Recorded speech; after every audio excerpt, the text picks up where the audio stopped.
अस्सलाम वालेकुम, welcome to my channel. उदास आंगन की ये किस्त नंबर 10 है। पिछली तमाम इकसात आप मेरे चैनल पर जाकर पढ़ सकते हैं। तलाल हैदर लंबी ड्राइव करके जफर साहब के मोहल्ले वाली मस्जिद में पहुंचा। जोहर की नमाज का वक्त था। तलाल भी वजू करके नमाजियों में शामिल हो गया। दुआ से फारिग होकर जफर साहब पलटे तो सामने ही तलाल को देखकर हैरान रह गए। अस्सलामु अलैकुम अंकल, कैसे हैं आप? तलाल ने उनके पास आकर सलाम किया। वालेकुम सलाम, मैं ठीक हूँ, तुम सुनाओ? वो उसे अचानक से अपने सामने देखकर खुश नजर आ रहे थे। जी अल्हम्दुलिल्लाह। अंकल, अगर आपके पास वक्त हो तो गाड़ी में बैठकर बात कर लें। तलाल ने इतने लोगों के दरमियान बात करना मुनासिब नहीं समझा। हाँ बेटा, क्यों नहीं। उनके हामी भरने पर वो दोनों मस्जिद से बाहर निकले और पैदल चलते हुए गाड़ी की तरफ बढ़े जो तलाल ने थोड़े फासले पर ही खड़ी की थी। बेटा खैरियत है, क्या बात करनी थी? जफर साहब मुतफक्किर हुए। एक्चुअली मुझे समझ नहीं आ रहा कि आपसे कैसे बात करूं। तलाल के तमहीद बांधने पर उनकी परेशानी मजीद बढ़ी। क्या बात है, किसी ने दोबारा तुम्हें कुछ कहा? कहीं अनाया ने दोबारा? उनका ध्यान अनाया की पिछली बदतमीजी की तरफ गया। नहीं नहीं, उन्होंने क्या कहना है, लेकिन मैंने उन्हीं के मुतालिक आपसे बात करनी थी। तलाल ने फौरन अनाया का दिफा करते हुए कहा। बेटा, जो बात करनी है बिला झिझक करो। जफर साहब ने उसका हौसला बढ़ाया तो तलाल ने उन्हें बताना शुरू किया कि किस तरह उसने अपने ऑफिस की जॉब अनाया की नजरों तक पहुंचाई।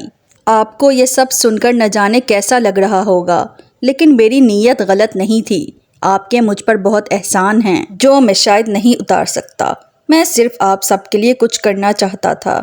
अगर आपको मुनासिब लगे तो आप ऑफिस में उन्हें जॉब के लिए भेज दें। मैं आपको यकीन दिलाता हूँ कि वहाँ उनका हर तरह से ख्याल रखा जाएगा और मेरी टीम उन्हें लाने ले जाने की जिम्मेदार होगी। तलाल ने सारा सच उन्हें तफसील से बताया। बेटा, इतना सब कुछ होने के बाद भी तुम हमारे लिए इतना सोच रहे हो, मुझे समझ में नहीं आ रहा कि मैं तुम्हारा शुक्रिया कैसे अदा करूं। जफर साहब सारी बात सुनकर उसकी अच्छाई के कायल हो गए। अंकल, शुक्रिया आपको नहीं बल्कि मुझे आपका करना चाहिए। मुझे अब तक याद है कि किस तरह बहाने से आप मुझे अपने साथ खाना खिलाने ले जाते थे और खामोशी से मेरी फीस भी मेरे हाथ में थमा देते। तलाल संजीदगी से गोया हुआ। बेटा, तुम्हें खाना खिलाने वाला मैं कौन होता हूँ? तुम्हें जो भी मिला है वो तुम्हारा अपना नसीब था। जफर साहब तलाल की तरफ देखकर बोले। अनाया को इससे बेहतर जॉब नहीं मिल सकती। मुझे यकीन है कि वो तुम्हारे ऑफिस में बिल्कुल महफूज रहेगी। वो मुस्कुराए। और अंकल प्लीज उन्हें इस बारे में कुछ मत बताइएगा। मैं नहीं चाहता कि उनकी खुददारी को कोई ठेस पहुंचे। वैसे तो मैं अपने दूसरे ऑफिस में होता हूँ, लेकिन अक्सर औकात यहाँ भी चक्कर लग जाता है। कोशिश करूंगा कि उनसे सामना ना हो। तलाल के कहने पर वो उसे देख कर रह गए कि कैसा इंसान था वो। इतना सब कुछ उसके साथ हुआ, दर बदर की ठोकरें खाईं, और आज जब उसका वक्त आया है तो वो किसी से बदला लेना तो दूर की बात, वो तो अपने साथ हुई ज्यादती को याद भी नहीं करता। मैंने आपका कुछ ज्यादा ही वक्त ले लिया, चलें आपको मैं घर तक छोड़ कर आता हूँ। गाड़ी में कुछ देर खामोशी छाई रही जिसे तलाल तोड़ते हुए बोला और उनके मना करने के बावजूद घर के दरवाजे तक उन्हें छोड़ कर आया। मोहल्ले के बच्चे उसकी गाड़ी के साथ साथ भाग रहे थे।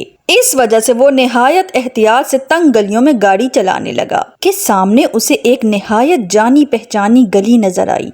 वो ख्वाब किसी कैफियत में गाड़ी से उतरकर उस रास्ते की तरफ बढ़ने लगा। कच्चे सहन वाले घर में एक फरबही माइल गंदुमी रंगत की सख्त नकूश वाली औरत सर पे जोर का दुपट्टा बांधे चारपाई पर बैठी सब्जी काट रही थी और नजदीक ही उसके बच्चे खेल रहे थे, जबकि सामने वाली चारपाई पर एक दुबला पतला आदमी बैठा था। घर काफी पुराना और गंदा सा था। ऐसा मालूम हो रहा था कि घर की औरत को सफाई से कोई खास शगफ नहीं है। सब्जी काटते हुए छुरी के साथ साथ औरत की जबान भी मुसलसल चल रही थी। करियाने वाले के 700 देने हैं और तुम्हें पिछले महीने भी बताया था कि बिलाल के शूज फट गए हैं। हर रोज उसकी टीचर घर के चप्पल पहनकर स्कूल आने पर उसे डांटती है। परात में जोर से सब्जी पटक कर रखते हुए वो औरत तल्खी से बोल रही थी। हाँ, 2 दिन तक करियाने वाले के पैसे चुका दूंगा। और बिलाल के शूज फट गए थे तो पिछले महीने अपना जोड़ा सिलवाने के बजाय उसके शूज ले लेती। آدمی نے تحمل سے جواب دیا۔ ارے میں کون سا ہر مہینے جوڑے سلواتی ہوں، سال میں ایک جوڑا کیا سلوا لیا، تم تو پیچھے ہی پڑ گئے۔ عورت ہاتھ نچا نچا کر زور زور سے بولنے لگی۔ ہائے میری قسمت کیسے شخص کے ساتھ پھوٹی ہے، کیسے کیسے امیر گھرانوں کے رشتے آئے تھے میرے لیے۔ میری امریکہ والی خالہ تو میرے ابا کے ہاتھ دھو کر پیچھے پڑی تھی کہ سکینہ کو میری بہو بنا دو، لیکن ابا نہ مانے۔ نہ جانے تمہارے اندر کون سے ہیرے نظر آ گئے جو تمہارے سنگ باندھ دیا۔ ہائے ابا۔ آخر میں عورت منہ پر دوپٹہ رکھ کر اونچا اونچا رونے لگی۔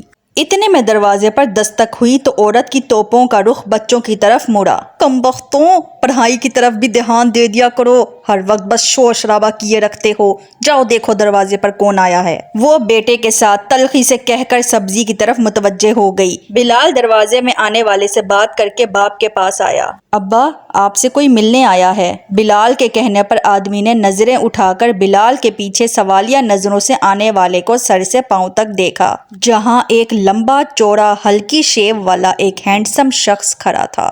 وہ آدمی خواب کسی کیفیت میں چارپائی سے اٹھ کر اس شخص کی طرف بڑھا۔